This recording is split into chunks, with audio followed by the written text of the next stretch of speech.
আসসালামু আলাইকুম। প্রিয় দর্শক, আপনারা জানেন যে আমাদের দেশের প্রধানমন্ত্রী তারেক রহমান মালয়েশিয়া সফর করছেন। তো মালয়েশিয়া সফরে ওনার মালয়েশিয়ার প্রধানমন্ত্রীর সাথে বাংলাদেশের যে শ্রম বাজার এটা নিয়েও আলোচনা হয়েছে। তো বাংলাদেশের পক্ষ থেকে মালয়েশিয়ার ২ মন্ত্রীকে শ্রম মন্ত্রণালয়ের পক্ষ থেকে চিঠি দেওয়া হয়েছে আরকি বাংলাদেশে আসার জন্য। মালয়েশিয়ার ২ মন্ত্রীকে আমন্ত্রণ জানিয়ে চিঠি, শ্রমবাজার খোলার ঘোষণা আসছে। মালয়েশিয়ার ২ জন মন্ত্রীকে ঢাকা সফরের আমন্ত্রণ জানিয়েছেন প্রবাসী কল্যাণ ও বৈদেশিক কর্মসংস্থান মন্ত্রী মোহাম্মদ আরিফুল হক চৌধুরী।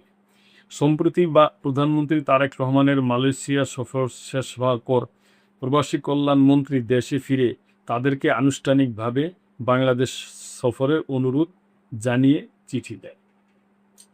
তবে গতকাল মঙ্গলবার রাতে এই রিপোর্ট লেখা পর্যন্ত মালয়েশিয়ার পক্ষ থেকে তাদের সফরের বিষয়টি বাংলাদেশ হাইকমিশন ও প্রবাসী কল্যাণ মন্ত্রণালয়কে চূড়ান্ত করা হয়নি।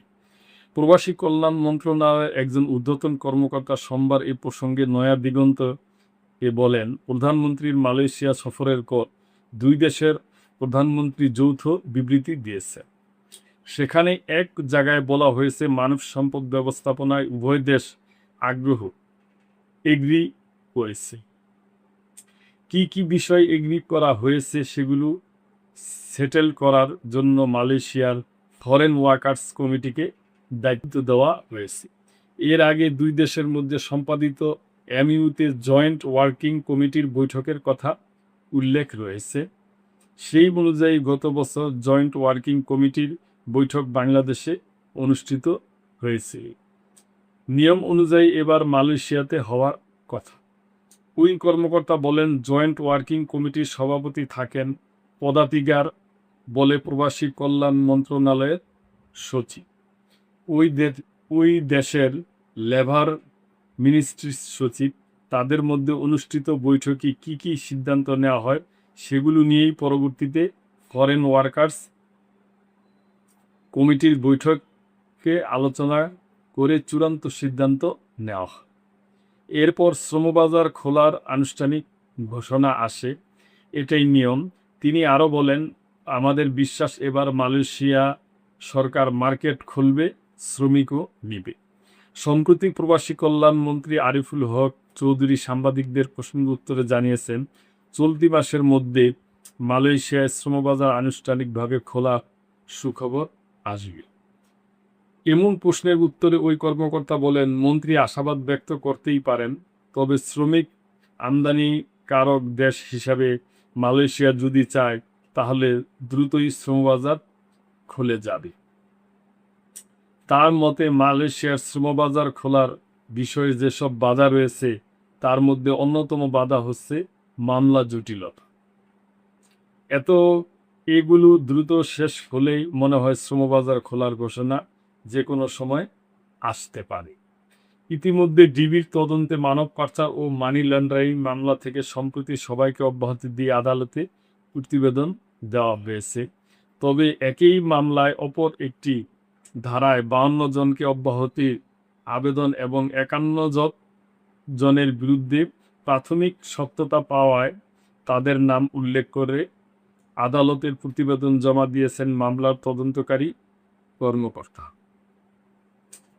এসব নামের মধ্যে কিছু এজেন্সির মালিক ফ্যাসিস্ট রাজনীতির সাথে সম্পৃক্ত রয়েছেন। তাদের নামে আরও অনেক মামলা রয়েছে। এই বিষয়ে ওই কর্মকর্তা বলেন, মালয়েশিয়া সরকার চাচ্ছে শ্রমবাজার সংক্রান্ত মামলাগুলো যাতে দ্রুত শেষ করা হয়, কারণ এসব বিষয়কে কেন্দ্র করে প্রতিনিয়ত মালয়েশিয়ার নাম উল্লেখ করে এক এক সময় দেশি বিদেশি সংবাদপত্রে এক এক রকম প্রতিবেদন প্রকাশিত হচ্ছে। এতে মালয়েশিয়া সরকার খুবই বিব্রত বোধ করছে। মালয়েশিয়ার ২ মন্ত্রীর সফর করার বিষয়ে জানতে চাইলে প্রবাসী কল্যাণ মন্ত্রণালয়ের একজন ঊর্ধ্বতন কর্মকর্তা বলেন, শ্রমবাজার খোলার বিষয়টি এখন পজিটিভভাবে এগুচ্ছে।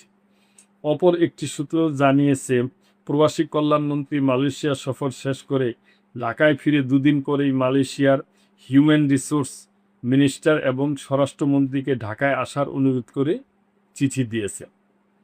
তবে এখনও তাদের পক্ষ থেকে মন্ত্রণালয়কে কিছু জানানো হয়নি। সব কিছু ঠিকঠাক থাকলে সফরের তারিখ একদিনেই চূড়ান্ত হতে পারে। তবে মালয়েশিয়া থেকে 2 মন্ত্রী ঢাকায় এসে বৈঠকের পর শ্রমবাজার খোলার ঘোষণা আসবে নাকি ফিরে যাওয়ার পর ঘোষণা দেওয়া হবে, সেটি এখন অপেক্ষার বিষয়। গতকাল মালয়েশিয়া থেকে একজন সিনিয়র সাংবাদিক নয়া দিগন্তকে বলেন, বিদেশি শ্রমিক সংকট নিরসনে মালয়েশিয়ার বিশেষ ক্যাবিনেট কমিটির সদস্যরা বৈঠকে বসতে যাচ্ছেন আগামী সপ্তাহে। এই কমিটি শ্রমিক নেওয়ার বিষয়ে সিদ্ধান্ত নিয়ে থাকে। উল্লেখ্য, দীর্ঘদিন ধরে মালয়েশিয়ার শ্রমবাজার বন্ধ। এর মধ্যে সোর্স কান্ট্রিভুক্ত 14টি দেশ থেকে স্বাভাবিক নিয়মে শ্রমিক আমদানি করলেও মালয়েশিয়া সরকার শুধুমাত্র বাংলাদেশ থেকে সীমিত সংখ্যক রিক্রুটিং এজেন্সির মাধ্যমে কর্মী নিতে আগ্রহী।